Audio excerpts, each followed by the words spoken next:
You're listening to Business Extra, coming from the Nationals newsroom in Abu Dhabi. I'm your host, Kelsey Warner. I'm joined today by Haider Pasha, Chief Security Officer for EMEA and LATAM at Palo Alto Networks. Haider, nice to see you. Thanks for joining.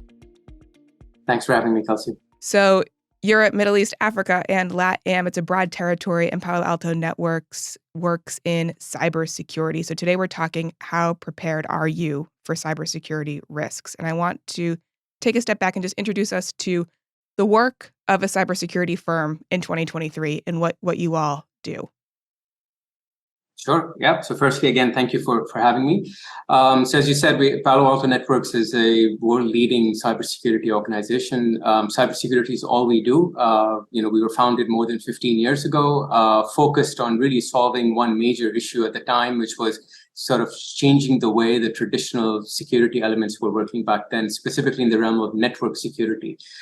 Since then, of course, we've grown quite rapidly. We're obviously a global organization. We were founded in the Silicon Valley Bay Area. And today, our focus is primarily across three key areas. It's securing the network, as we've traditionally been doing, but really using the technology of our platform, which is a next-gen firewall platform, and helping organizations consolidate different tools within the network itself. The second key area is the cloud, and as organizations traverse through the cloud and to the cloud, our focus is to really help them provide a single pane of glass when it comes to cybersecurity, both from a visibility of threats perspective, as well as, of course, a protection perspective. And then the third area is really in the realm of, you could say, almost AI and machine learning, but more specifically focused towards what we call the Security Operations Center, or SOC for short. And here, this is really an ability for us to help our clients really prepare and detect and really become as quick as possible when it comes to thwarting, the sophisticated cyber attacks that are constantly existing. We're, as I said earlier, we're the world's leading cybersecurity company in that respect, both in terms of revenue, in terms of obviously the platforms that we offer. And within this region, which is EMEA and LATAM, which is primarily the region that I'm covering, my role as a CISO is that of an external-facing CISO. So what that means is, as a chief security officer, a lot of our clients have chief information security officers themselves.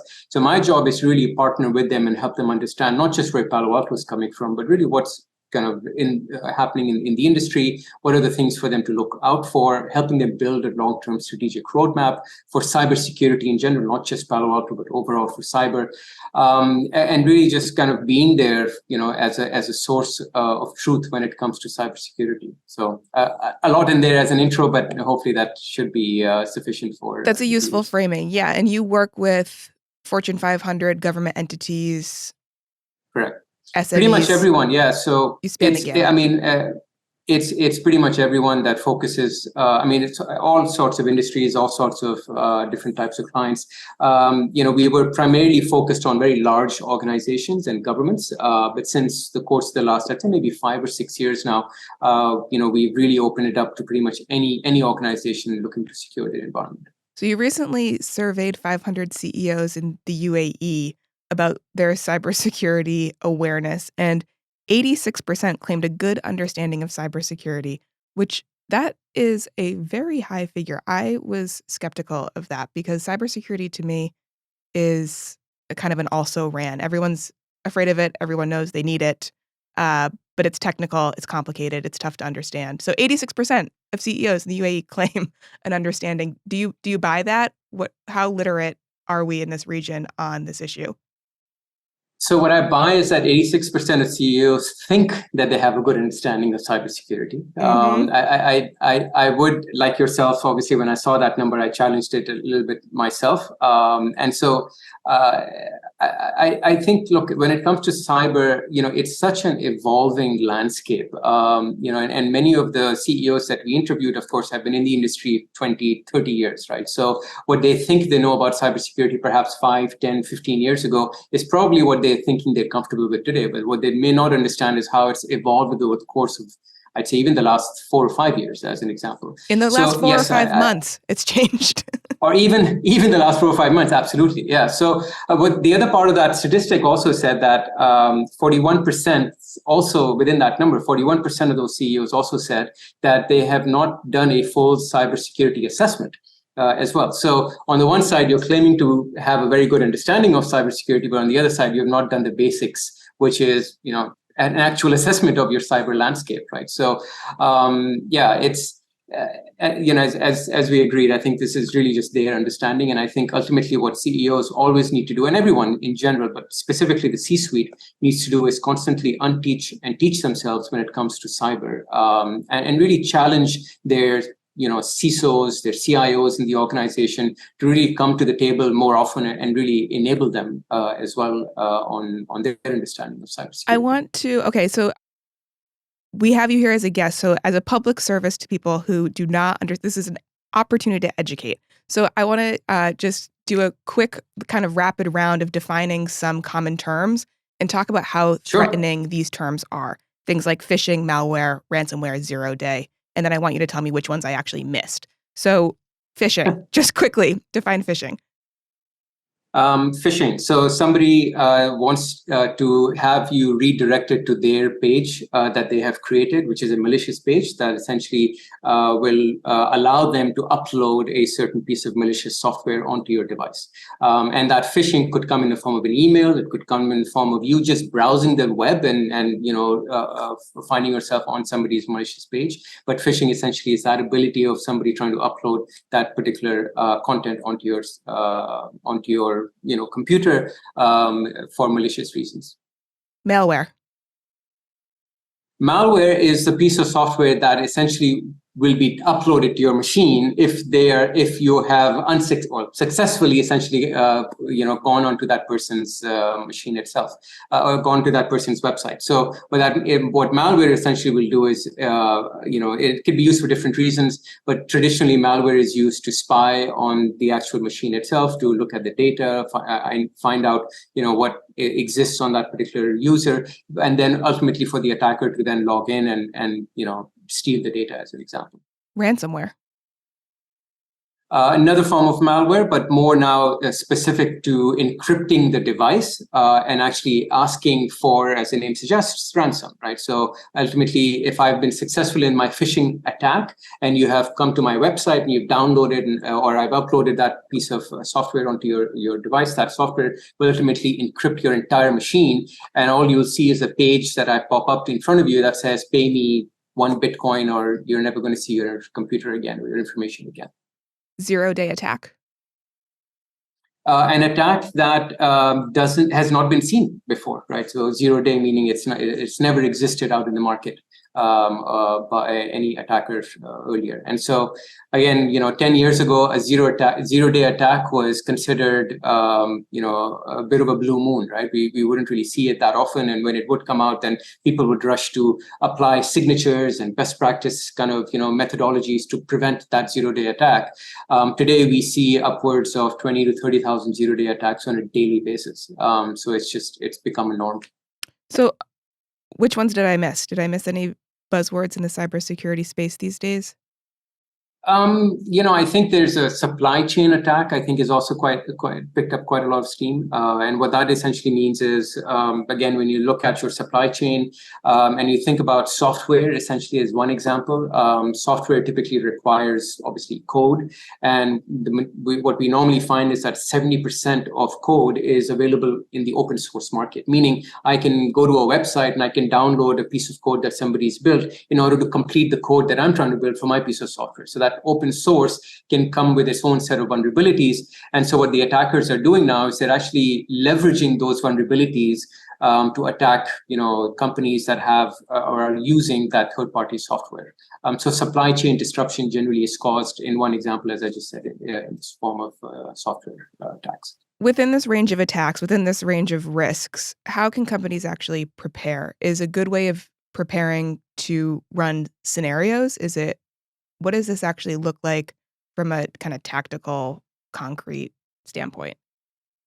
So there's a lot of things you can do. I think the most important piece amongst any of it is admit you have a problem. Right? And what that basically means is you have to go back and you have to first and foremost identify what we call your digital crown jewels. Right? You have to identify what's critical to the business, and that's a tough exercise because I can come to you as a media broadcasting company. I can say, guys, what's critical to you, and you may turn around and give me a list of 4 or 5 things. But when we really start inspecting those 4 or 5 pieces of data, like, for example, the number of channels you are on, or your customer data as an example, or people you've interviewed in the past, that's just one source. But who has access to that source, and how does that source reside, and what are the tools that are being used, are all kind of a much broader surface that you would have to look at to identify what those crown jewels are. So that's the first step, is to really identify the crown jewels and admit that you may not be secure everywhere. That's the first step. The second is try and simplify as much as possible in terms of what you've got deployed. We live in this digital world, unfortunately, where we have too many tools and too many vendors and too many services that we're relying on, and that creates a bit of a cyber Frankenstein, as I like to call it, right? So moving away from that and simplifying perhaps on a couple of key strategic partners, I think is really important. And the third, I'd say, is really start thinking about and really deploying automation in the form of artificial intelligence, machine learning. Look at the steps that you're taking, or your team is taking today that's very manual, and try and question whether you can automate as much of that as possible, because the attackers have automated, and we are still, or by we, I mean generally, the populace is still very reactive and very manual in the approach that they take towards responding. It's interesting you say, okay, the attackers have automated. Can we slow that down a little bit and talk more about what that actually means? When I talk about artificial intelligence, a lot of people think ChatGPT nowadays, right? Mm-hmm. And it's an unfortunate thing, but AI has been around for more than 10 years. Mm-hmm. And we at Palo Alto Networks, we've been using AI in our detection response capabilities for more than a decade at this stage as well. But it's those buzzwords or these buzz names like ChatGPT, unfortunately, that are catching the majority of the news cycle. What the attackers are doing today, Kelsey, is they're taking an approach which has been around for many years, which is, they have a script in terms of how they would generate the attack. So let's take phishing. I gave you the definition of phishing and ransomware, right? So if I'm an attacker, I need to gain access to your machine. I need to encrypt your machine. There's a step-by-step process that I would go about to do that. I would formulate an email. I would address it to you. I would, put certain aspects in the email that, you would find interesting, perhaps that you would want to click on a certain link for. I would need to create that specialized link just for you so you could gain access into that website. All of those things are steps that I would need to take as an attacker. Now imagine, and that would probably take me, let's say, 5 minutes to do. But now imagine I have an automated script or an automated tool that allows me to do this, not just for you, but for maybe 500 people in less than a minute. Right? And I can create that, and I can send it out at scale, and I can send it out as a broadcast to essentially 500 people within 60 seconds. That level of automation, and it's easier to say when we're talking about consumers, but if I focus that level of automation on one particular organization, imagine 500 employees in an organization receiving that kind of email that's just been customized for them.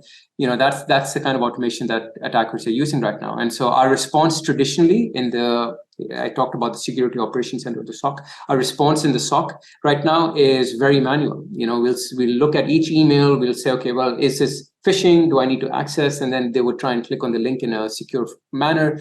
And it would take them upwards of half an hour at least before they can investigate and come up with an answer. Well, by then it's already too late, because potentially 500 employees have already clicked on that link. In the case of ransomware attacks, a lot of times companies will just pay the ransom and kind of quietly shuffle off the issue and hope that nobody notices. Is that an issue? What is your impression of how companies tend to handle these things, which seems to be kind of behind closed doors and very quietly? Yeah, I mean, look, our approach to paying off ransomware, I mean, it's an interesting question. I get this quite often, but my personal opinion is you should never pay ransom, and you should never be at that you should never let it get to the point where you are at the mercy of the attacker, right? You should always have backups. You should always have two-factor authentication enabled. You should always have kind of those basics that, I talked about earlier that, some organizations still aren't doing, unfortunately. So it should never get to that point. But if you are at that point, you really have to do a risk assessment at the end of the day, right? And you have to ask yourselves, not just the fact of, should we pay the ransom or not? You should really ask yourselves, how did we get here?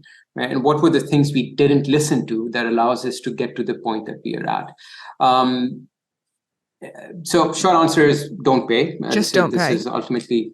Yeah, just don't pay, because there's no guarantee that A, they will give you the key, and B, that they're not going to go tell their buddies, across the border, or perhaps, in some chat group somewhere on the dark web, that they've just successfully, hit this particular organization, and that you're not going to see something similar, happen to you in the future. It's really hard not to pay, though, because the regulatory environment really doesn't protect companies in this case. They don't really have recourse. So in a lot of ways, they're kind of backed into a corner to respond by just solving it themselves, right?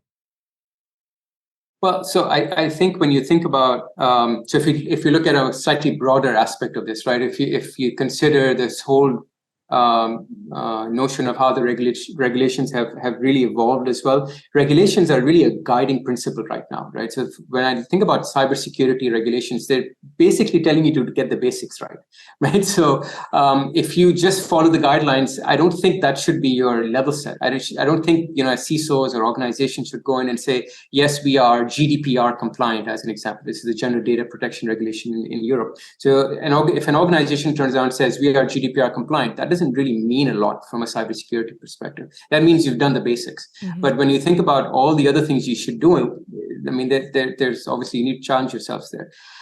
Within this region, I think the regulations have definitely evolved, and they're still evolving. But there are, again, still guidelines. If you think about the UAE Cybersecurity Council and the excellent work that the organizations there are doing in terms of guiding and explaining what are the best practices and the steps that you should be taking.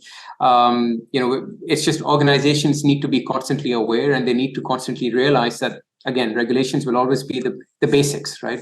Because they need to keep it as wide as possible for even a mom and pop shop down the road to apply, certain principles all the way up to a large organization. But if you're that large organization, you shouldn't stop at the regulations. You should actually challenge yourself to be secure in a lot of other factors as well. For my last kind of section of questions, I want to talk to you about just getting your reaction of some hyped technologies of the last few years and things that I think have probably been around for you for longer, but for listeners, things like blockchain, generative AI, cryptography, cryptocurrency. Just what is their relevance in terms of making a more secure world for us, and how hyped or overhyped have they been? So just first off, the blockchain as a way of kind of securing, validating, authenticating assets. Is it living up to its potential? Does it have potential?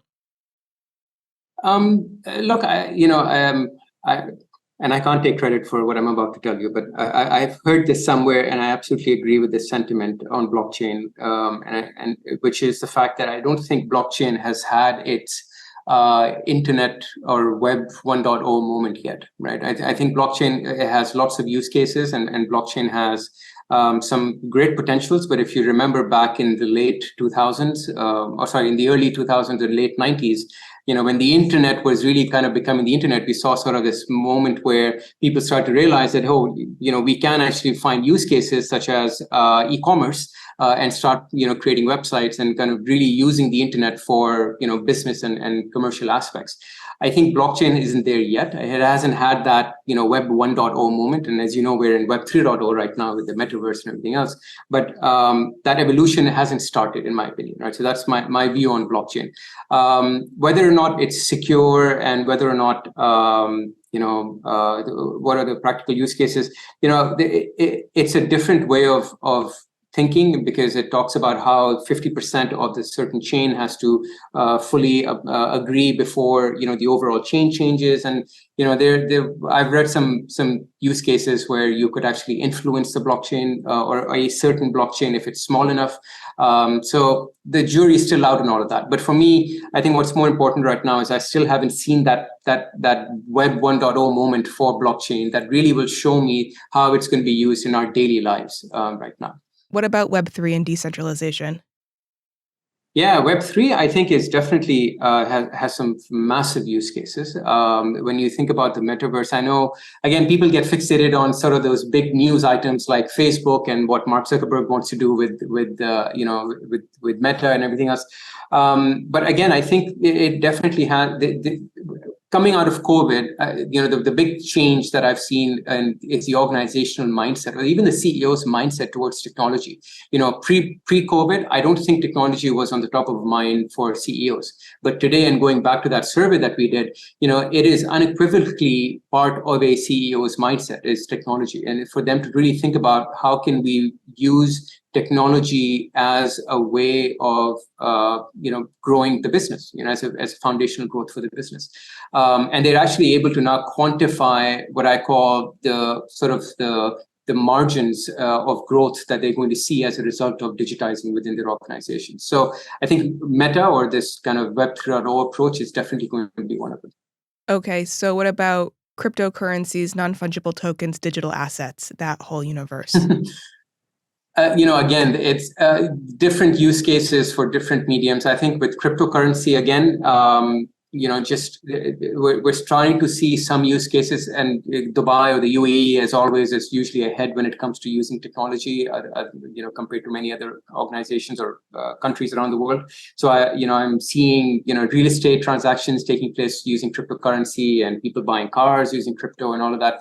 But again, we're still far out when it comes to proper use cases, in my opinion. Again, the practical use cases of blockchain and crypto is still are still a little bit far off, in my opinion. I'm afraid you're going to say the same thing about the next and last thing I'm going to ask you about, which is ChatGPT and generative AI.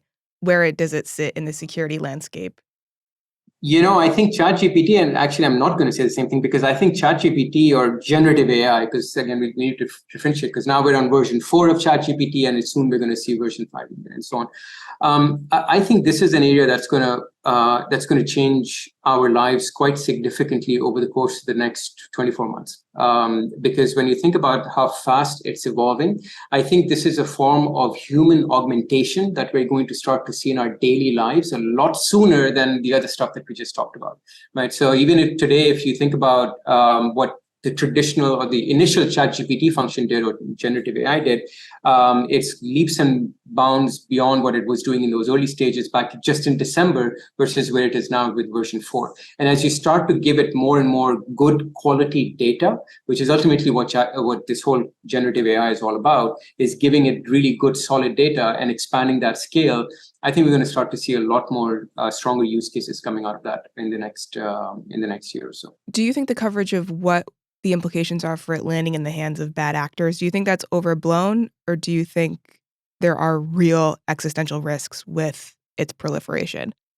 I'll tell you a funny story, and this is public news, and they've fixed it since then. But back in, I think it was end of December, when those initial kind of stages of ChatGPT were created, I created a script and requesting ChatGPT to basically create a malicious code that would essentially generate a malware that I could upload to a particular device, and it did that. And for the most part, it worked. I say most part because there were still some tweaks that I had to do in order to get it to properly work on the system. They've since stopped that. So now, when you go into ChatGPT and try and ask for something similar, of course, it comes back with an ethical response saying that this isn't allowed, and so on and so forth.